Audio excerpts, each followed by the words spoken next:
آپ کو معلوم ہے گوتم بدھ کیا بپتا پڑی تھی اس پر کہ شہزادہ تھا کمل وستو کا، محل میں رہتا تھا، جوان بیوی تھی، ایک بچہ بھی، بیٹا وہ بھی تھا، جوان بیوی کو اور بیٹے کو چھوڑ کر جنگلوں میں نکل گیا۔ کیوں؟ اس نے دیکھا دنیا میں دکھ بہت ہے۔ کہیں وہ دیکھا اس نے اندھا ایک آدمی ہے، وہ ٹھوکریں کھا رہا گر رہا ہے، کہیں دیکھا کسی کا بچہ جو ہے عالم نزع میں ہے، کوئی کچھ نہیں کر سکتا، رو رہے ہیں، پیٹ رہے ہیں، کہیں دیکھا جنازہ جا رہا ہے، کندھے کے اوپر رکھ کر لے جا رہے ہیں۔ تو اس کے فکر کا مرکزی نقطہ کیا ہے؟ سروم دکھم، یہاں تو دکھ ہی دکھ ہے اور کچھ نہیں ہے۔ اس دکھ سے سیلویشن حاصل کرنے کے لیے وہ نکل گئے۔ اب کیا اسے ملا کیا نہیں ملا اسے چھوڑ دیجیے، لیکن ایک مثال تو ہے، محل کی زندگی چھوڑ کر، جوان بیوی کو چھوڑ کر، ایک چھوٹے بچے کو چھوڑ کر انسان نکلا ہے باہر۔ ان الانسان لفی خسر، دنیا کے اندر یہ تکالیف دیکھ کر اتنا متاثر ہو گیا، تو آخرت کی تکالیف وہ تو بہت بڑی ہے، بہت بڑی ہے، بہت بڑی ہے۔ قرآن مجید کے ہر صفحے کے اوپر جہنم کے کوئی نہ کوئی مناظر دکھا دیے گئے۔ کیا کھانے کو ملے گا؟ زقوم، جو پیٹ میں جائے گا تو کھولے گا جیسے کہ پانی کھول رہا ہو، اور پھر اس پر پیاس لگے گی تو حمیم ملے گا، گرم پانی یا پیپ، اور زخم کا دھون ملے گا۔ حضور کو شب معراج میں جو دکھائے گئے مناظر، عذاب کس کس طور سے انسانوں کو ہوگا۔ وَالْعَصْرِ إِنَّ الْإِنسَانَ لَفِي خُسْرٍ، اور میں عرض کر چکا ہوں خسرن ہے، یہاں الخسر نہیں ہے۔ الخسر ہوتا تو کوئی خاص خسارہ، خسرن یہ قاعدہ ہے عربی زبان میں، تنکیر نکرہ جو آتا ہے تفخیم کے لیے آتا ہے، بہت بڑا خسارہ، بہت بڑا گھاٹا۔ اب جو اس سے استثناء کی چار شرائط ہیں ان کو سمجھیے۔ سب سے پہلے ایمان، اب یہاں تو ایک لفظ آیا ایمان، اللہ پر ایمان، رسولوں پر ایمان، آخری رسول اور آخری نبی پر ایمان، کتابوں پر ایمان اور آخری کتاب قرآن پر ایمان، بعث بعد الموت پر ایمان، حساب کتاب پر ایمان، جزا و سزا پر ایمان، جنت اور دوزخ پر ایمان۔ یہ ایمانیات ہیں۔ میں نے عرض کیا تھا یہ ایک عنوان ہے، کتنی لمبی لمبی بحثیں قرآن مجید میں ان میں سے ہر ایک چیز کے بارے میں آئی ہیں مکی صورتوں کے اندر، لیکن اس وقت جو بات میں آپ کو بتانا چاہتا ہوں، وقت کم ہے، اس ایمان کے دو لیول سمجھ لیجئے، یا دو قسمیں سمجھ لیجئے، یا دو ایسپیکٹ سمجھ لیجئے۔ اور یہ مجھے امید ہے کہ بہت سے حضرات نے بچپن میں یاد کیا ہوگا ایمان مجمل، آمنت باللہ کما ہوا باسمائہ وصفاتہ وقبلت جمیع احکامہ اقرار باللسان وتصدیق بالقلب۔ ایمان کے یہ دو درجے ہیں، زبان سے اقرار، جو کہے، کسی مذہب کا ماننے والا ہو، ہندو ہو، سکھ ہو، پارسی ہو، عیسائی ہو، جو کہے اشہد ان لا الہ الا اللہ واشہد ان محمد رسول اللہ، ایسے ہے محسوس ہوتا ہے کہ ایک لائن کھچی ہوئی تھی، پہلے ادھر تھا فوراً ادھر آ گیا۔ یہ ہے اقرار باللسان۔ لیکن اس ایمان کا فائدہ صرف اس دنیا میں ہے، یعنی ہم ایک دوسرے کو مسلمان سمجھیں۔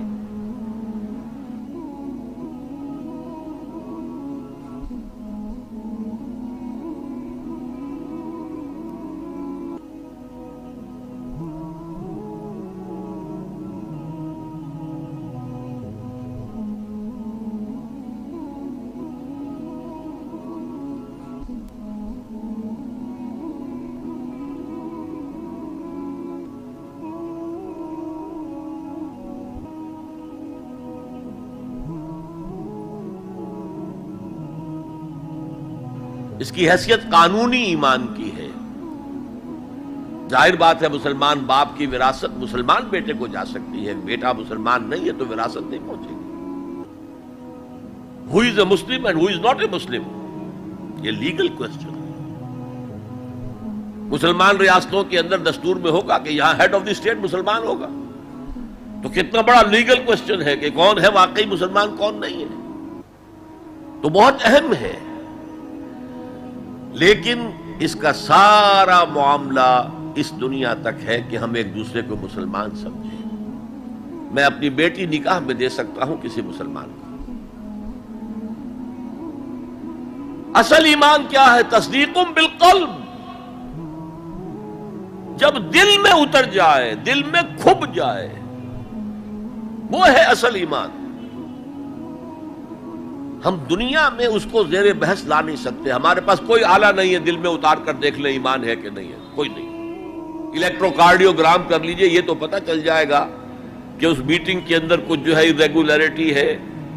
اینجیو پلاسٹی کر لیجئے، معلوم ہو جائے گا کہ اتنی وینز بلاکڈ ہے. بس دل میں ایمان ہے یا نہیں، اس کا کوئی ذریعہ ہمارے پاس نہیں. لہذا دنیا میں ہم ایمان پر بحث ہی نہیں کر سکتے. ہم کسی کے بارے میں یہ نہیں کہہ سکتے یہ صاحب ایمان ہے اور یہ نہیں ہے. ہاں مسلمان ہے تو مسلمان کے جو حقوق ہیں وہ اسے ملیں گے. وہ فاسق بھی ہو تو مسلمان ہے، فاجر بھی ہو تو مسلمان ہے، متقی ہو تب بھی مسلمان ہے، نیک ہو عبادت گزار ہو تب بھی مسلمان ہے. اور لیگلی اور کانسٹیٹیوشنلی ان میں کوئی فرق نہیں ہے. المسلم کفو لکل مسلم، امام ابو حنیفہ رحمۃ اللہ علیہ کا قول بہت اہم ہے. اتنی اہمیت تو اس کی ہے کہ ذرا سی ایک خطا ہو گئی تھی حضرت اسامہ ابن زید سے. حضور کو بہت محبت تھی اسامہ سے، اپنے پوتے کی طرح سمجھتے تھے، اس لیے کہ زید کو تو اپنا بیٹا بنایا ہوا تھا، زید ابن حارثہ کو. وہ تو بعد میں جب آیت اتری کہ یہ کوئی منہ بولا بیٹا اسلام میں کوئی شے نہیں ہے، ورنہ پہلے انہیں کہتے تھے زید ابن محمد، اس کے بعد دوبارہ وہ زید ابن حارثہ رہ گئے. لیکن محبت کتنی تھی زید سے، اور اس اعتبار سے گویا کہ حضرت اسامہ ابن زید وہ تو حضور کے پوتوں کے مانند تھے. ان سے غلطی ہو گئی. ایک جنگ میں ایک کافر کے ساتھ مقابلہ ہوا دو بدو. اس کافر نے جب سمجھا کہ میری تو بس ہو گئی، اب میں مزید مقابلہ نہیں کر سکتا، اب میری جان اس کے ہاتھ میں ہے، اسامہ کے ہاتھ میں ہے. انہوں نے پڑھ دیا کلمہ اشہد ان لا الہ الا اللہ واشہد ان محمد رسول اللہ. انہوں نے یہی سمجھا جو ہم ہوتے تو سمجھتے کہ جان بچانے کا ہیلا کر رہا ہے، لہذا گردن اڑا دیا. کچھ دل میں اپنے خدشہ سا رہا یہ صحیح کام کیا میں نے یا نہیں، یا ہو سکتا ہے حضور کو کسی اور ذریعے سے اطلاع پہنچی ہو. طلب فرمایا اسامہ یہ تم نے کیا کیا؟ حضور اس نے جان بچانے کے لیے کلمہ پڑھا تھا، آپ نے نہیں کہا کہ تم غلط کہہ رہے. ہلا شققنا قلبہ، تم نے اس کا دل چیر کے کیوں نہیں دیکھ لیا؟ یعنی نہ تم دل چیر کے دیکھ سکتے ہو، کیا تمہیں معلوم ہے، کیسے کہہ سکتے ہو یقین سے کہ اس نے جان بچانے کو کلمہ پڑھا؟ اور اے اسامہ کیا کرو گے قیامت کے دن جبکہ یہ کلمہ تمہارے خلاف استغاثہ لے کر آئے گا؟ تو اس کی بھی بہت بڑی اہمیت ہے. دنیا میں پورا لیگل اینڈ کانسٹیٹیوشنل نظام اسلام پر قائم ہے، اقرار باللسان پر قائم ہے. لیکن اصل ایمان دل میں. یہ سورہ حجرات میں فرمایا گیا جو اس موضوع پر قرآن حکیم کی اہم ترین آیات ہے. آیت نمبر 14 ہے یہ. قالت الاعراب آمنا قل لم تؤمنوا ولكن قولوا اسلمنا. اے نبی یہ بدو جو ہیں یہ کہہ رہے ہیں ہم ایمان لے آئے، دعویٰ کر رہے ہیں ایمان کا. آپ ان سے کہہ دیجئے تم ایمان ہرگز نہیں لائے ہو، یوں کہو کہ ہم مسلمان ہو گئے ہیں، ہم نے اطاعت قبول کر لی. وَلَمَّا يَدْخُلِ الْإِيمَانُ فِي قُلُوبِكُمْ، ابھی تک ایمان تمہارے دلوں میں داخل نہیں ہوا. اللہ تو کہہ سکتا ہے نا. یہ کون سے بدو تھے اصل میں جان لیجئے. اذا جاء نصر اللہ والفتح ورأيت الناس يدخلون في دین اللہ افواجا. جب حضور کو آخری فتح حاصل ہو گئی تو اب تمام قبیلوں نے باہم مشورہ کیا اپنی اپنی جگہ پر. It's no use resisting now. اب ہم مزید جو ہے محمد کا راستہ روک نہیں سکتے صلی اللہ علیہ وسلم. چلو چلیں اور چل کر اسلام لے آئے. اب اس وقت جو اسلام لائے لوگ، ان کی تین حالتیں ہو سکتی تھی. ایک تو یہ کہ واقعی ایمان دیانت کے ساتھ، شعور کے ساتھ، خلوص کے ساتھ ایمان لائے تو وہ مومن ہو گئے. اور ایسا بھی ہو سکتا ہے کچھ لوگوں نے سوچا کہ اب تو ہمارا بس جو ہے نہیں چل رہا ہے، ابھی تو دبک جاؤ ذرا، پھر موقع کا انتظار کر کے کھڑے ہوں گے دوبارہ اور پھر ہم ان کو ختم کر دیں گے. جیسے کہ ہوا حضور کے انتقال کے بعد کتنے بڑے بڑے فتنے اٹھے. جھوٹے نبی کھڑے ہو گئے، مانعین زکوٰۃ کھڑے ہو گئے. تیسرا کہ نہ تو مثبت طور پر ان کے دلوں میں ایمان تھا، نہ منفی طور پر دھوکہ دینا مقصود تھا. بس ٹھیک ہے سب جا رہے ہیں ہم بھی ایمان لے آتے ہیں. نہ ایمان نہ نفاق. وہ پہلے جنہوں نے دھوکہ دینے کے لیے اور ٹائم گین کرنے کے لیے اور اس لیے کہ اب ہمارا بس نہیں چل رہا ہے، پھر دیکھیں گے، پھر کھڑے ہوں گے، جو انہوں نے یہ کیا وہ منافق. جو صدق کے دل سے ایمان لائے وہ مومن. درمیان میں وہ جو رہ گئے وہ مسلم تو ہے، منافق بھی نہیں ہے، مومن بھی نہیں. اس بحث پر ایک عنوان قائم کیا ہے امام ابن تیمیہ نے، اثبات الاسلام بغیر الایمان. بغیر ایمان کے اسلام کا اثبات. اس لیے کہ جب قرآن یہ کہہ رہا ہے قالت الاعراب آمنا قل لم تؤمنوا ولكن قولوا اسلمنا ولما يدخل الايمان في قلوبكم، لیکن اگر تم اللہ اور اس کے رسول کی اطاعت کرتے رہے تو ہم تمہارے اعمال میں سے کچھ کمی نہیں کریں گے. اس کا مطلب کیا ہوا؟ منافق تو نہ ہوئے. اگر منافق ہوتے تو منافق کا تو کوئی عمل قبول نہیں.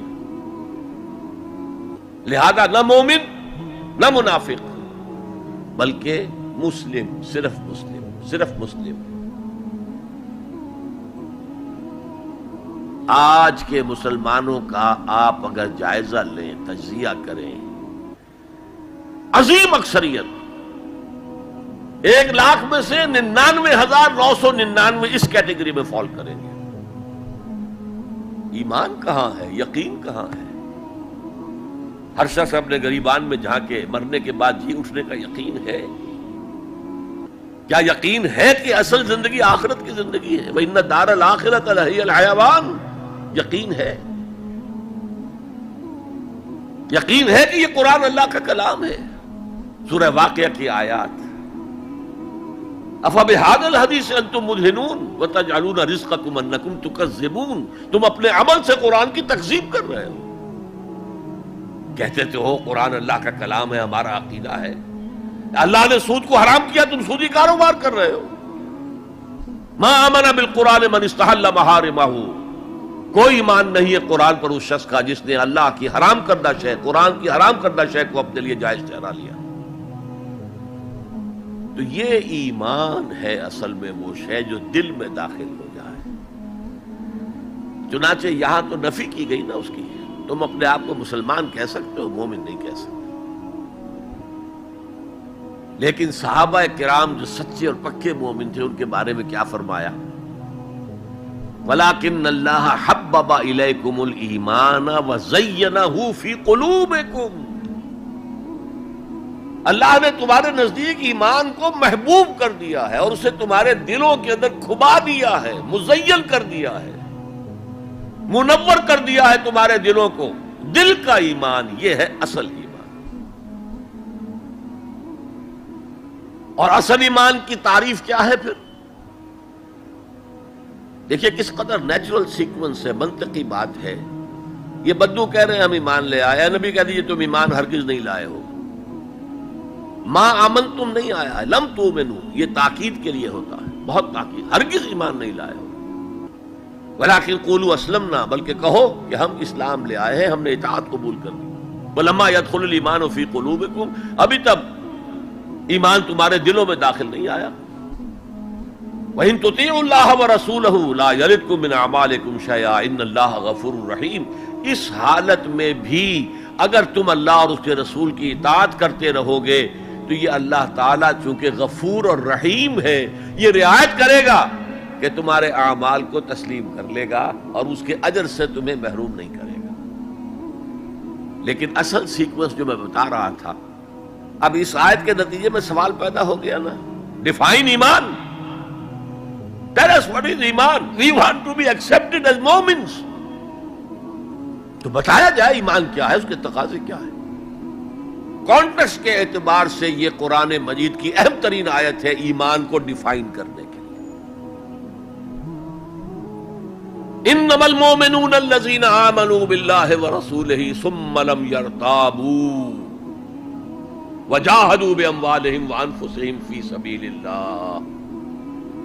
مومن تو صرف وہ ہیں جو ایمان لائے اللہ پر، اس کے رسول پر، پھر شک میں ہرگز نہیں پڑے، یقین کی کیفیت ہو گئی. ابھی آپ نے سورہ تکاثر سنی تھی، عین الیقین، علم الیقین. ایک تیسرا درجہ اور ہے حق الیقین. یقین کے بھی 3 درجے ہیں، معمولی بات نہیں ہے.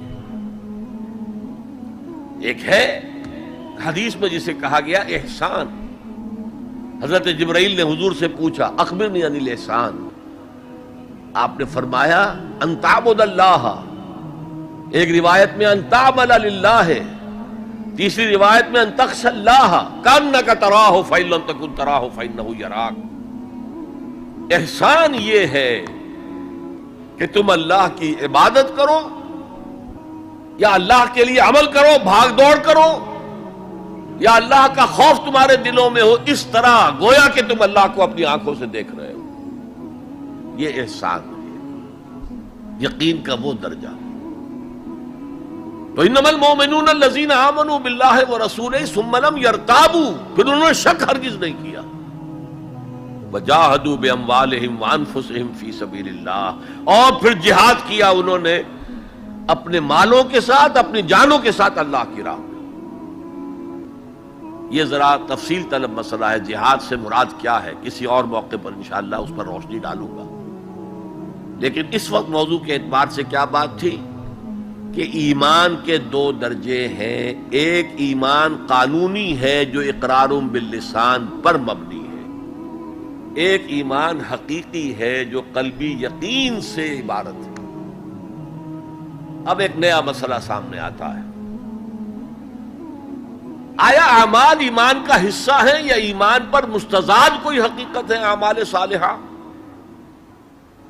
کیونکہ اگلی شرط کیا ہے؟ وَعَمِلُوا الصَّالِحَاتِ إِلَّا الَّذِينَ آمَنُوا وَعَمِلُوا الصَّالِحَاتِ. اب اس میں آپ کو شاید حیرت بھی ہوگی، ہمارے 2 سب سے بڑے امام اس میں بالکل متضاد آراء رکھتے ہیں. امام ابو حنیفہ کہتے ہیں عمل ایمان کا حصہ نہیں ہے، وہ ایک علیحدہ ایڈیشنل چیز ہے، اور وہ نہ گھٹتا ہے نہ بڑھتا ہے، ایک سٹیٹ میں رہتا ہے. یہ ہے رئیس الفقہاء اور سید المحدثین امام بخاری کہتے ہیں الایمان قول وعمل وَيَزِيدُ وَيَنْقُص. ہے نا متضاد بات؟ ایمان تو قول اور عمل کے مجموعے کا نام ہے. عمل صالح ایمان کے اندر انہیرنٹلی موجود ہے، اور یہ گھٹتا بھی ہے بڑھتا بھی ہے. اصل میں ان دونوں میں تطبیق کیا ہے یہ سمجھ لیجئے، کوئی بھی غلط نہیں کہہ رہا. امام ابو حنیفہ فقیہ ہیں، ان کا ذہن قانونی ہے. قانونی ایمان عمل سے علیحدہ ایک شے ہے. گناہ کبیرہ کا مرتکب بھی کافر نہیں ہوتا، عمل علیحدہ شے ہے. چوری کیا ہاتھ کاٹ دو لیکن وہ کافر نہیں ہو گیا. شادی شدہ نے زنا کیا ہے اس کو سٹوننگ کر کے اس کو مار دو، لیکن اس کی نماز جنازہ پڑھنی ہوگی، ہے مسلمان، کافر نہیں۔ اس اعتبار سے وہ قانونی ایمان علیحدہ ہے، عمل علیحدہ، اور یہ قانونی ایمان نہ گھٹتا ہے نہ بڑھتا ہے۔ یہ تو ایک سٹیٹس ہے جو آپ کو کانسٹیٹیوشنلی لیگلی حاصل ہو گیا ہے، اس میں کوئی کمی بیشی نہیں ہوگی۔ سادہ ترین مثال یہ ہے، ایک باپ کے دو بیٹے تھے یا ہیں، ایک بڑا متقی ہے، تہجد گزار ہے، نیک ہے، عابد ہے، زاہد ہے، ایک فاسق و فاجر ہے، لیکن ہے مسلمان۔ کیا وراثت میں اس متقی کو زیادہ حصہ ملے گا اور فاسق و فاجر کو کم ملے گا؟ نہیں، لیگلی دے آر ایکول۔ المسلم کف لکل مسلم، ہر مسلمان دوسرے تمام مسلمانوں کے برابر ہے۔ لیگل سٹیٹس یہ برابر ہے، جامد ہے، یہ نہ گھٹتا ہے نہ بڑھتا ہے۔ حالانکہ ایمان کا گھٹنا بڑھنا، وہ حقیقی ایمان کی بات کر رہے ہیں۔ امام ابو حنیفہ قانونی ایمان کی بات کر رہے ہیں، امام بخاری حقیقی ایمان کی بات کر رہے ہیں۔ یہ تو ہر ایک کا تجربہ ہے، یہ ایمان جو ہے گھٹتا بھی ہے بڑھتا بھی ہے۔ قرآن پڑھیے، ایمان آپ کو خود محسوس ہوگا کہ اس کی حرارت بڑھی ہے۔ اچھی صحبت میں بیٹھیے، ایمان بڑھے گا۔ آوارہ قسم کے لوگوں میں بیٹھ کر گپے لڑائیے، ایمان گھٹے گا۔ خود محسوس ہو جائے گا کہ کوئی برف کی طرح کچھ ہے اندر پگھل رہی ہے۔ قرآن میں آتا زادتہم ایمانا، ان کے ایمان کے اندر اضافہ ہو گیا۔ تو کیسے کہا جا سکتا ہے ایمان گھٹتا بڑھتا نہیں ہے؟ ایمان حقیقی گھٹتا بھی ہے بڑھتا بھی ہے، لیکن قانونی ایمان یہ ایک جامد سٹیٹس ہے، ایک لیگل کانسٹیٹیوشنل سٹیٹس ہے، یہ نہ گھٹتا ہے نہ بڑھتا ہے، اور عمل اس کے اندر داخل نہیں ہے، عمل اس پر مستضاد ہے، علیحدہ شے۔ تو پہلی شرط کے بارے میں اس قدر باتیں میں نے بتائیں، زیادہ تفصیل میں جانے کا موقع نہیں۔ اب دوسری شرط کیا ہے؟ وَعَمِلُ الصَّالِحَاتِ۔ دیکھیے عربی زبان میں عمل اور فعل یہ دونوں الفاظ مترادف ہیں، تفعلون یفعلون، تعملون یعملون، لیکن ان دونوں میں فرق ہے۔ فعل کوئی بھی فعل ہے جو آپ سے سرزد ہو گیا، چاہے ارادی طور پر چاہے غیر ارادی طور پر۔ عمل وہ ہے جو ارادے کے تحت کیا جائے، جس میں جد و جہد ہو، جس میں محنت ہو، جس میں مشقت پڑتی۔ تو فعل اور عمل کے درمیان زمین و آسمان کا فرق ہے۔ عمل محنت چاہتا ہے، جد و جہد چاہتا ہے، سعی چاہتا ہے، اور صالح سے مراد کیا ہے؟ باصلاحیت، جس میں گرو کرنے کی صلاحیت ہو، صالح۔ اس عمل صالح جس سے کہ انسانی شخصیت نشو و نما پائے، اس کی انٹرنل پرسنالٹی، اقبال کے اصطلاح میں اس کی خودی، اس کی انا، اس کی ایگو، اس کی روحانی شخصیت ترقی پائے، نشو و نما پائے، بلندی پر جائے، اس مقام کو حاصل کرنے کی کوشش کرے کہ جس مقام پر اللہ نے انسان کو پیدا کیا تھا۔ والتین والزیتون وطور سینین وہذا البلد الامین لقد خلقنا الانسان فی احسن تقویم، بہترین سطح پر پیدا کیا، مسجود ملائک بنایا، اپنا خلیفہ قرار دیا۔ ثم رددناہ اسفل سافلین، پھر نیچوں میں سب سے نیچے پھینک دیا۔ فرشتے ہم سے اونچے، جنات بھی ہم سے اونچے۔ جنات کہاں کہاں تک جاتے ہیں؟ میرا یہ خیال ہے کہ کم سے کم سولر سسٹم تک تو جنات کی رسائی ہے، آگے ہے یا نہیں میں نہیں کہہ سکتا۔ لیکن یہ انسان اب محنت کرے گا۔ نیچے اگر پھینک دیا گیا تھا الا الذین آمنوا وعملوا الصالحات، جو ایمان لائیں گے اور نیک عمل کریں گے وہ پھر ریگین کر لیں گے اپنے اس مقام کو جس مقام پر انہیں اصلاً پیدا کیا گیا تھا۔ اور جو لوگ اس مقام کو حاصل نہیں کر سکتے ان کے بارے میں قرآن کہتا ہے اولئک کالانعام، سورہ اعراف میں، یہ چوپایوں کے مانند ہیں، حیوانات ہیں، بل ہم اضل، بلکہ ان سے بھی گئے گزرے ہیں۔ کیوں؟ حیوان کو جس سطح پر پیدا کیا گیا اس پر اپنی زندگی گزار رہا ہے، اس سے اوپر کی کوئی صلاحیت دی ہی نہیں گئی۔ انسان کو لقد خلقنا الانسان فی احسن تقویم، اگر انسان حیوان کی سطح پر گر جائے جیسے کہ آج گر چکا ہے تو وہ حیوانات سے بدتر ہے۔ اولئک کالانعام بل ہم اضل لہم قلوب لا یفقہون بہا لہم اعین لا یبصرون بہا لہم آذان لا یسمعون بہا، ان کا دل ہے اس سے غور نہیں کرتے، آنکھیں ہیں ان سے دیکھتے نہیں ہیں، کان ہیں ان سے سنتے نہیں ہیں۔ کیا ابو جہل آنکھ سے نہیں دیکھتا تھا؟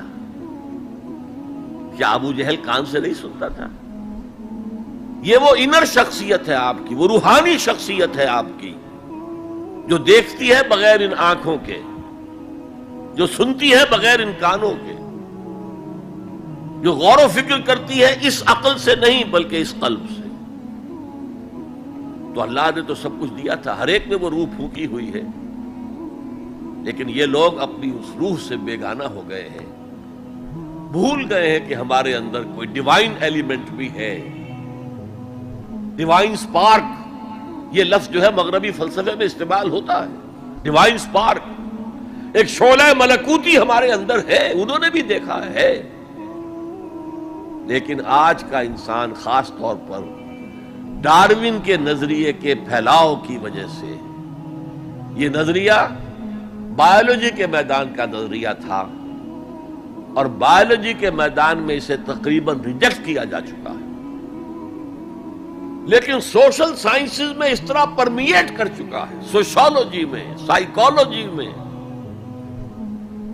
اس طرح پرمیٹ کر گیا ہے کہ آج کا انسان اپنے آپ کو سوائے حیوان کے کچھ نہیں سمجھتا۔ یہ ہیومن ٹریجڈی سب سے اونچی ہے، وہ شرف جو اللہ نے عطا کیا تھا، وہ مقام اور مرتبہ جو اللہ نے عطا کیا تھا، اس سے انسان خود مستعفی ہو گیا۔ نتیجہ کیا نکلا ہے کہ جیسے ہم کہتے ہیں کہ گھوڑا اور گدھا کیا فرق ہے؟ گھوڑا ذرا ریفائنڈ اینیمل ہے، تمکنت ہے اس میں، گدھا بیچارہ کورس اینیمل ہے، باقی فرق کیا ہے یہ بتائیں۔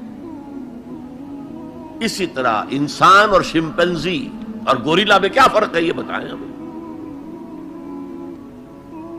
عمل صالح جو ہے وہ اس لیے ہے، اور یہ بھی نوٹ کر لیجئے، جب یہ سورت اتری تو عمل صالح سے کیا مراد تھا؟ شریعت تو ابھی نازل ہی نہیں ہوئی، عمل صالح ایک ہی تھا، ایک ان الذین قالوا ربنا اللہ ثم استقاموا، جنہوں نے کہا ہمارا رب اللہ ہے پھر جم گئے، چاہے مارا جا رہا ہے، چاہے دہکتے ہوئے انگاروں پر لٹایا جا رہا ہے۔ خباب بن الارت رضی اللہ تعالی عنہ لوہار تھے پیشے کے اعتبار سے،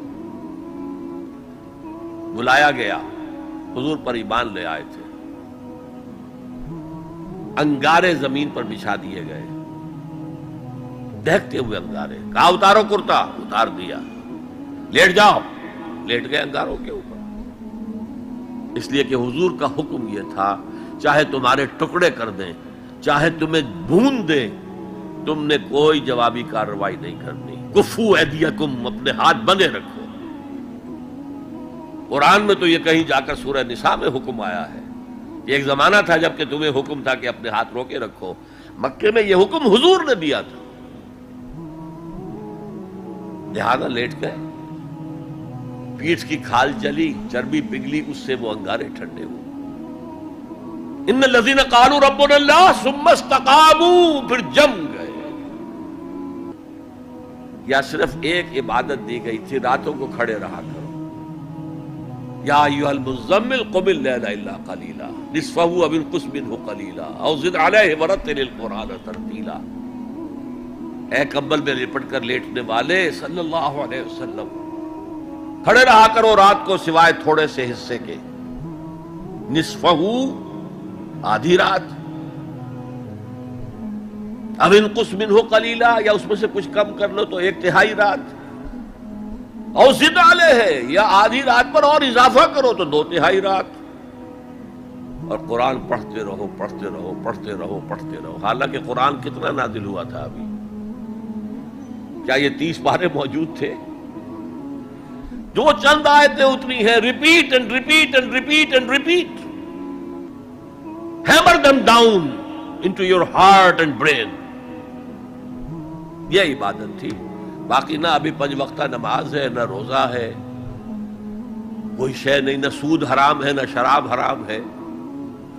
تو عمل الصالحات اب ہمارے سامنے جب آئیں گے تو اس کے 2 حصے ہیں، ایک بیسک ہیومن موریلٹی، وہ چیزیں جو تمام ادیان، تمام مذاہب، تمام فلسفوں کے اندر مشترک ہیں۔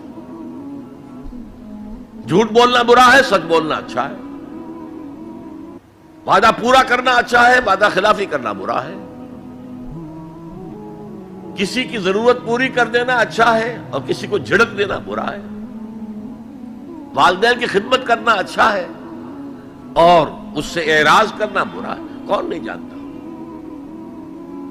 یہ تو ہے بیسک موریلٹی جو مکی صورتوں میں شروع میں آئی ہے، بہت بہت تکرار کے ساتھ۔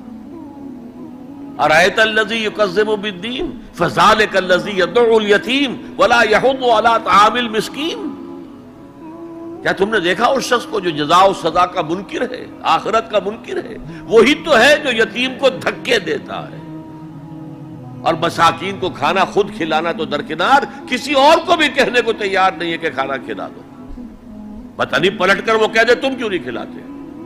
ویل لکل ہمزۃ لمزہ، ہلاکت ہے ہر اس شخص کے لیے جو رو در رو عیب چینی کرتا ہے یا پیچھے برائی کرتا ہے، طنز کرتا ہے۔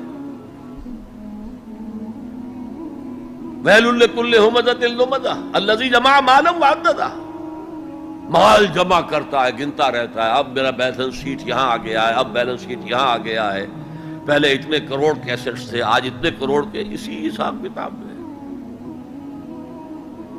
بیسک ہیومن موریلٹی اور شریعت کے احکام، یہ دونوں آئیں گے۔ اب وہ شریعت پوری ہو چکی محمد رسول اللہ صلی اللہ علیہ وسلم پر، اب ہمیں اس پر عمل کرنا ہے، اور یہ کوئی بوجھ نہیں ہے، یہ ہماری شخصیت کی نشو و نما کے لیے ہے۔ میں ایک مثال دیا کرتا ہوں، آپ کسی پہاڑی اسٹیشن کی طرف جا رہے ہوں، گرما کا صدر مقام کوئی ہوتے ہیں پہاڑی، شملہ ہوتا تھا کبھی، تو آپ دیکھیں گے سڑک پر جا بجا نشانات لگے ہوئے، یہاں سپیڈ کم کر لو ورنہ ٹرن ایسا آ رہا ہے کہ ہو سکتا ہے کہ سپیڈ کم نہ ہو تو تمہاری گاڑی جو ہے وہ سیدھی کھائی میں جائے۔ تو یہ جو کوشنز ہیں یہ اس کی بھلائی کے لیے ہے۔ آدمی کہے خامخواہ ہمارے اوپر پابندی لگا رکھی ہے، یہ نہیں، تمہاری بھلائی کے لیے، شریعت تمہاری بھلائی کے لیے ہے، تمہاری شخصیت کے صحیح نشو و نما کے لیے ہے، تاکہ تم اس مقام پر پہنچ جاؤ جس مقام پر کہ اللہ تعالیٰ نے تمہیں پیدا کیا تھا۔ والتین والزیتون وطور سینین وہذا البلد الامین لقد خلقنا الانسان فی احسن تقویم۔ اچھا اب ذرا چند احادیث سن لیجئے۔ حقیقی ایمان کے اعتبار سے میں نے آپ کو بتایا، امام بخاری کے نزدیک عمل علیحدہ نہیں ہے، ایمان کا جز ہے، اور بے شمار احادیث اس پر دلالت کرتی ہیں۔ حضور فرماتے ہیں صلی اللہ علیہ وسلم واللہ لا یؤمنو واللہ لا یؤمنو واللہ لا یؤمنو، خدا کی قسم فلاں شخص مومن نہیں ہے، خدا کی قسم وہ مومن نہیں ہے، خدا کی قسم وہ مومن نہیں ہے۔ صحابہ لرز گئے، کانپ گئے، کون ہے بدبخت اور شقی جس کے بارے میں اللہ کے رسول 3 مرتبہ اللہ کی قسم کھا کر کہہ رہے کہ وہ مومن نہیں ہے؟ پوچھا گیا من یا رسول اللہ، اللہ کے رسول کون؟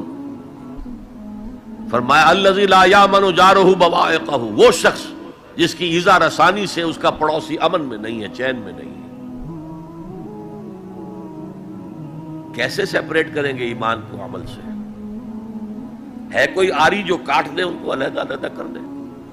لیکن یہ حقیقی ایمان کی بات ہے، قانونی ایمان کی بات نہیں ہے۔ ویسے یہ تو کوئی گناہ کبیرہ بھی نہیں، یہ تو کج خلقی ہے نہ صرف، لیکن اس کے اوپر 3 دفعہ قسم کھائی جا رہی ہے، مومن نہیں ہے، نہیں ہے، نہیں ہے۔ فرمایا لا یزنی الزانی حین یزنی وہو مومن، کوئی زانی حالت ایمان میں زنا نہیں کرتا۔ وہ ایمان 2 کوڑی کا نہیں کہ جو دل میں موجود ہو اور پھر کوئی شخص زنا کرے، تو کیا قیمت ہے اس ایمان کی؟ 2 کوڑی نہیں ہے۔ ولا یسرق السارق حین یسرق وہو مومن، اور نہ ہی کوئی چور جب چوری کرتا ہے تو وہ مومن ہوتا ہے۔ ولا یشرب الخمر حین یشرب وہو مومن، اور نہ کوئی شرابی شراب پیتا ہے تو اس وقت مومن ہوتا ہے، مومن نہیں ہوتا۔ ہاں توبہ کرے تو ایمان واپس آ جائے گا۔ الا الذین تابوا وآمنوا وعملوا الصالحات وعملوا عملا صالحا فاولئک یبدل اللہ سیئات حسنات۔ ہاں جو گناہ کرنے کے بعد توبہ کریں اور ایمان لائیں، تجدید ایمان کریں، اس لیے کہ گناہ کی وجہ سے ایمان زائل ہو گیا تھا۔ ویسے بعض احادیث سے یہ بھی معلوم ہوتا ہے کہ جب وہ گناہ کر رہا ہے اس وقت وہ ایمان دل سے نکل جاتا ہے، لیکن ایک پرندے کے مانند اس کے سر پر چکر لگاتا رہتا ہے۔ جب گناہ سے فارغ ہو جاتا ہے تو ایمان واپس آ جاتا ہے۔ یہ اللہ کا بڑا فضل اور کرم ہے۔ جیسے کہ وہاں کہا گیا تھا کہ ایمان تو نہیں لائے ہو پھر بھی وَإِن تُطِيعُوا اللَّهَ وَرَسُولَهُ لَا يَلِدْكُم مِّنْ أَعْمَالِكُمْ شَيْئًا إِنَّ اللَّهَ غَفُورٌ رَحِيمٌ۔ اگرچہ تم مومن نہیں ہو، لیکن اس حالت میں بھی اگر تم اللہ کی اور اس کے رسول کی اطاعت کرتے رہو گے تو اللہ تمہارے اعمال کے اجر و ثواب میں کوئی کمی نہیں کرے گا۔ کیوں؟ اللہ غفور ہے، رحیم ہے۔ یہ اس کی شان غفاری، شان رحیمی کا صدقہ ہے۔ اسی طرح منطق تو یہ چاہتی ہے کہ گناہ کے بعد جب تک توبہ نہ کی جائے ایمان نہ آئے دل میں دوبارہ۔ اور ایک آیت جو میں نے آپ کو سورہ فرقان کی سنائی اس سے بھی یہ متبادر ہوتا ہے، لیکن بعض احادیث سے معلوم ہوتا ہے، اور ہمارے ہاں اہل سنت کا عقیدہ یہی ہے کہ جب گناہ سے وہ فارغ ہو جاتا ہے تو ایمان جو ہے پھر دل میں آ جاتا ہے۔ لیکن ایمان اور عمل صالح کا چولی دامن کے ساتھ ہے، آپ علیحدہ نہیں کر سکتے۔ ایک اور حدیث حضرت انس رضی اللہ تعالی عنہ فرماتے ہیں، جو 9 برس تک حضور کے خادم خاص رہے، جو فرماتے ہیں قلما خطبنا رسول اللہ صلی اللہ علیہ وسلم الا قال لا ایمان لمن لا امانۃ له ولا دین لمن لا عہد له۔ شاذ ہی کبھی ایسا ہوا ہوگا کہ حضور نے ہمیں کوئی خطبہ ارشاد فرمایا اور اس میں یہ الفاظ نہیں کہے، گویا کہ ہمیشہ اپنے خطبے میں یہ حدیث بیان کرتے تھے آپ، جس شخص میں امانت داری کا وصف نہیں ہے اس کا کوئی ایمان نہیں، کیٹیگوریکل سٹیٹمنٹ ہے، کوئی ایمان نہیں۔ اور جس شخص میں ایفائے عہد کا مادہ نہیں اس کا کوئی دین نہیں۔ دین تو نام ہے، آپ عہد کرتے ہیں اللہ سے، ایاک نعبد و ایاک نستعین، اے اللہ ہم تیری ہی بندگی کرتے ہیں اور کرتے رہیں گے، اور اے اللہ ہم تجھ ہی سے مدد مانگتے ہیں اور مانگتے رہیں گے۔ جو شخص چھوٹی چھوٹی باتوں میں وعدہ خلافی کرے وہ اتنے بڑے وعدے کو نبھائے گا جو پوری زندگی کے اوپر حاوی ہے؟ تو یہ نوٹ کر لیجئے، لیگل لیول پر، لیگل ایمان کے لیول پر ایمان علیحدہ، عمل علیحدہ۔ حقیقی لیول پر، قلبی ایمان والے لیول پر ایمان اور عمل صالح گتھے ہوئے ہیں، چولی دامن کا ساتھ ہے، ان کو ایک دوسرے سے جدا کرنا مشکل۔ اب آئیے تیسری شرط، وتواصوا بالحق۔ انہوں نے آپس میں یا بہت زیادہ شدت کے ساتھ، باب تفاعل کے اندر 2 خواص ہیں، مل جل کر کوئی کام کرنا یا مبالغہ ہوتا ہے، بہت شدت سے وہ کام کرنا۔ میں ان دونوں کے اعتبار سے ترجمہ کروں گا، اور وصیت کا لفظ آتا ہے ہمارے ہاں جب کوئی شخص مرتے ہوئے جو بات کہتا ہے، اہم ترین بات جو سمجھے گا وہی تو کہے گا نا۔ وہ لوگ آپس میں ایک دوسرے کو حق کی نصیحت کرتے ہیں یا وہ عوام الناس کو حق کی وصیت کرتے ہیں بڑی شدت کے ساتھ. دونوں ترجمے ہو گئے. یہ عمل صالح اور ایمان کا لازمی تیسرا نتیجہ ہے. دیکھیے فزیکل لا بھی یہ ہے، اگر کہیں بھٹی ہے آگ کی تو اس سے حرارت ماحول میں نفوذ کرے گی. اگر برف کی سل رکھی ہوئی ہے تو اسے برودت ٹھنڈک ماحول میں پھیلے گی. اگر کسی میں عمل صالح اور ایمان ہے تو ممکن نہیں ہے کہ اس کی ذات سے نیکی کا پھیلاؤ نہ ہو، نیکی اس کی ذات سے نہ نکلے، نہ دوسروں تک پہنچے. It's a physical phenomenon. Number 2، یہ شرافت اور مروت کا تقاضا ہے. اگر آپ کو اللہ نے ہدایت دی ہے، شیئر اٹ ود ادرس. شرافت، مروت. حضور نے فرمایا لا یؤمن احدکم حتی یحب لاخیہ ما یحب لنفسہ. تم میں سے کوئی شخص مومن نہیں ہو سکتا جب تک کہ وہ اپنے بھائی کے لیے بھی وہی بات پسند نہ کرے جو اپنے لیے پسند کی. اگر تم اسلام لے آئے ہو، ایمان لائے ہو، نیک عمل کر لیے، بھائی اپنے بھائیوں تک پہنچاؤ جن سے تمہیں محبت ہے، جن کے ساتھ خلوص ہے، جن کے ساتھ اخلاص ہے. یہ دوسری بنیاد ہے کہ ایمان اور عمل صالح سے تواصی بالحق خود بخود برآمد ہوگا.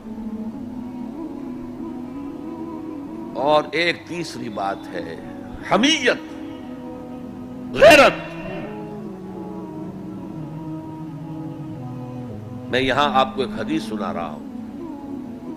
ایک طویل عرصے تک اپنے زمانہ طالب علمی میں یہ حدیث خطبہ جمعہ میں سنتا رہا. مولانا تھانوی رحمۃ اللہ علیہ نے جو خطبات جمعہ مرتب کی ان میں یہ حدیث ہے. حضور ارشاد فرماتے ہیں اوحى اللہ عز وجل الی جبرائیل علیہ الصلوۃ والسلام ان اقلب مدینۃ کذا وکذا باہلھا. اللہ تعالیٰ نے وحی کے ذریعے سے حکم دیا حضرت جبرائیل کو کہ فلاں فلاں بستیوں کو الٹ دو، تلپٹ کر دو. جیسے صدوم اور عامورہ کی بستیوں پر عذاب آیا تھا ویسا عذاب ان بستیوں کے اوپر لے آؤ. قال فقال، حضور فرماتے ہیں کہ اس پر حضرت جبرائیل نے عرض کیا یا رب ان فیہا عبدک فلان لم یعصک طرفۃ عین. اے اللہ میں اس بستی کو الٹ دوں، اس میں تو تیرا فلاں بندہ بھی ہے جس نے کبھی پلک جھپکنے جتنی دیر بھی کسی گناہ میں بسر نہیں کی. اب آپ کسی آدمی کی نیکی کا تصور کیجئے. یہ گواہی دینے والے کوئی کرائے کے گواہ نہیں ہے جو عدالتوں میں پھرتے رہتے ہیں جو چاہو گواہی دلوا لو، اتنے پیسے چاہیے. جبرائیل ہے اور کس کی جناب میں کہہ رہے ہیں جہاں ابو جہل بھی جھوٹ نہیں بول سکے گا. یا رب ان فیہا عبدک فلان لم یعصک طرفۃ عین، الٹ دوں اس بستی کو. اب جواب سنیے. قال فقال، حضور فرماتے ہیں اس پر اللہ نے فرمایا اقلبھا علیہ وعلیہم، الٹو اس بستی کو پہلے اس بدبخت پر اور پھر دوسروں پر. فإن وجہہ لم یتمعر فی ساعۃ قط، اس لیے کہ میری غیرت کی وجہ سے کبھی اس کے خون نے جوش نہیں مارا، اس کا چہرے کے اوپر خون نہیں آیا. آپ کو کوئی ماں کی گالی دے، اگر تو آپ میں جان ہے تو وہ جانے دیں گے اس کو، اور اگر جان نہیں ہے آپ اس کا مقابلہ نہیں کر سکتے تب بھی غصہ آئے گا، کانپیں گے آپ غصے کی وجہ سے، چہرہ آپ کا سرخ ہو جائے گا. یہ تو کم سے کم ہوگا نا. لیکن یہ اللہ کا بندہ اپنی نیکی میں لگا رہا. اس نے دیکھا نہیں ماحول میں کیا ہو رہا ہے. ماحول میں اللہ کی شریعت کی دھجیاں بکھیری جا رہی ہیں. ماحول میں اللہ کے احکام پاؤں تلے روندے جا رہے ہیں. یہ لگا رہا تو فقط اللہ اللہ اللہ. یہ زیادہ بڑا مجرم ہے، لہذا بستی کو پہلے اس پر پلٹو اور پھر دوسروں پر۔ یہ ہے تعلق تواصی بالحق کا ایمان اور عمل صالح کے ساتھ۔ یہ میں پہلے عرض کر چکا ہوں، اس تواصی بالحق میں اصطلاحات بہت سی ہیں۔ حق کی دعوت دینا، اللہ کی طرف دعوت دینا حق ہے نا، اللہ کی ذات حق ہے۔ ذالک بأن اللہ هو الحق، تو تواصی بالحق میں کیا ہوگا؟ ادع الی سبیل ربک بالحکمۃ والموعظۃ الحسنۃ وجادلھم باللتی احسن، یہ بھی تواصی بالحق ہے۔ نیکی کا حکم تو بدی سے روکو، تأمرون بالمعروف وتنہون عن المنکر، یہ بھی تواصی بالحق ہے۔ اور اس کے درجات کہاں سے کہاں تک ہیں؟ اگر بچے کہیں گلی میں کھیل رہے ہیں، کرکٹ کھیل رہے ہیں، آپ ان سے کہتے ہیں بیٹو یہ یہاں پر کھیلنے کی جگہ نہیں ہے، آپ کسی گاڑی کا شیشہ توڑیں گے، آپ کی گیند جو ہے اس سے کسی گاڑی کو نقصان پہنچے گا، کسی انسان کو چوٹ لگ جائے گی، پھر کیا آپ بچ کر چلے جائیں گے وہاں سے؟ آپ کون ہوتے ہیں؟ ہوگی کہ نہیں؟ ریزنٹمنٹ ہوگی کہ نہیں؟ کبھی بھی اس تواصی بالحق کو خندہ پیشانی سے نہیں سنا گیا، نہیں برداشت کیا گیا۔ اور اگر کچھ لوگ سمجھتے ہیں کہ ہم تواصی بالحق کر رہے ہیں، پھر بھی معاشرہ اس سے کچھ نہ کہے، انہیں کوئی تکلیف نہ پہنچائے، اس کا مطلب ہے انہوں نے حق کا کوئی ایسا حصہ لیا ہے کہ جو لوگوں کی دکھتی رگ کو نہیں چھیڑتا، اس سے بچ بچ کر چل رہے ہیں۔ اگر وہ حق کامل ہو تو باطل کبھی تسلیم نہیں کرے گا، باطل ریٹیلیٹ کرے گا۔ اب آپ سنیے ایک اور بات، یہ چھوٹا حق تھا کہ بیٹو یہاں نہ کھیلو، کسی گراؤنڈ میں جا کر کھیلو۔ سب سے بڑا حق کیا ہے؟ اس کائنات کا خالق، مالک اور حاکم اللہ، اس کا حکم یہاں نافذ ہونا چاہیے، یہ حق ہے۔ اگر نہیں ہے تو اللہ کے خلاف بغاوت ہے۔ اس کی آپ اگر تلقین کریں گے تو آپ ایگزسٹنگ سسٹم کے باغی قرار پائیں گے۔ پوری دنیا میں secularism, sovereignty of the people, تم کیا کہہ رہے ہو؟ تمہاری یہ ڈفلی کیا بجا رہی ہے؟ خدا کی ساورنٹی، یہ سب سے بڑا حق ہے۔ اس حق پر جو بھی ریزنٹمنٹ ہوئی تھی مکے میں، جیسے جیسے ستائے گئے تھے حضور اور آپ کے صحابہ، وہ آپ کے علم ہے۔ اگر تواصی بالحق ہو رہا اور ریزنٹمنٹ نہ ہو تو پھر آپ حق کی تعلیم نہیں دے رہے، اس کے کسی ایسے جز کی دے رہے ہیں کہ جس سے کسی کو کوئی نقصان نہ پہنچتا ہو۔ بس یہ کوئی جینٹل مین ایگریمنٹ ہے آپ کا وقت کے نظام کے ساتھ، ہم تمہیں چھیڑیں گے نہیں، باقی ہمیں واز کہنے دو، کہے جاؤ۔ اسی لیے فرمایا من رأى منکم منکرا فلیغیرہ بیدہ، جو شخص تم میں سے کسی منکر کو دیکھے، کسی بدی کو دیکھے، کسی خلاف حق بات کو دیکھے، اس کا فرض ہے کہ اسے طاقت کے ساتھ اپنے ہاتھ سے روکے۔ فإن لم یستطع، اگر اس کی طاقت نہ ہو، فبلسانہ، تو زبان سے تو کہہ دو کہ خدا کے بندے یہ کام نہ کرو، یہ غلط ہے، یہ حرام کام ہے، اللہ کے غضب کو دعوت نہ دو، یہ تو کہہ دو۔ اور اگر زبانوں پر بھی تالے ڈال دیے گئے ہوں تو پھر کم سے کم دل سے شدید نفرت کرو۔ اگر یہ بھی نہیں ہے تو پھر ایمان نہیں ہے۔ ذالک اضعف الایمان، یہ ایمان کا کمزور ترین درجہ ہے۔ من رأى منکم منکرا فلیغیرہ بیدہ، فإن لم یستطع فبلسانہ، فإن لم یستطع فبقلبہ، وذالک اضعف الایمان، یہ ایمان کا کمزور ترین درجہ ہے۔ اگر یہ بھی نہیں ہے، بدی کو پھیلتے ہوئے، پھلتے ہوئے، پھولتے ہوئے ہم دیکھ رہے ہوں اور ہماری نیند میں بھی خلل نہ آئے، ہماری غیرت جوش میں نہ آئے، ہم اس کو بدلنے کی کوئی سعی نہ کریں، ہمیں اس کا افسوس تک نہ ہو۔ وائے ناکامی مکائے کارواں جاتا رہا، کارواں کے دل سے احساس زیاں جاتا رہا، تو پھر ایمان کا کیا سوال؟ اسی مضمون کی ایک اور حدیث ہے، یہ حضرت ابو سعید الخدری رضی اللہ تعالیٰ عنہ سے، اور مسلم شریف کی روایت ہے جو میں نے آپ کو سنائی، اسی مسلم شریف میں عبداللہ ابن مسعود سے روایت ہے۔ قال النبی صلی اللہ علیہ وسلم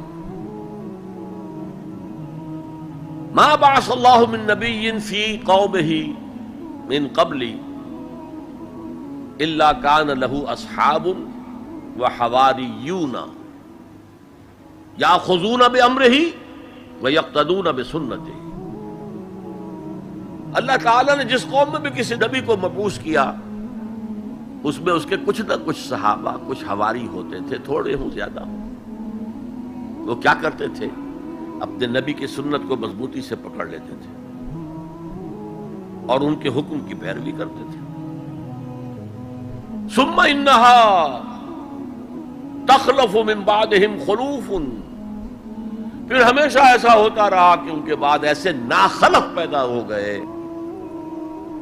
یقولون ما لا یفعلون ویفعلون ما لا یؤمرون، جو کہتے تھے جو کرتے نہیں تھے، اور کرتے وہ تھے جس کا حکم نہیں دیا گیا۔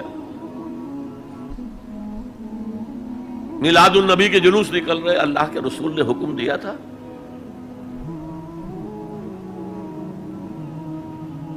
کرتے وہ ہیں جس کا حکم نہیں دیا گیا۔ یفعلون ما لا یؤمرون ویقولون ما لا یفعلون، اور کہتے وہ ہیں جو کرتے نہیں ہیں۔ اب سنیے، فمن جاہدہم بیدہ فہو مومن، جو ایسے لوگوں کے خلاف مسلمان ہوں گے نا وہ، ثم انہا تخلف من بعدہم خلوف، یہ غیر مسلموں کی بات نہیں ہو رہی ہے، مسلمانوں کی۔ مسلمان حکمران آئے ایسے،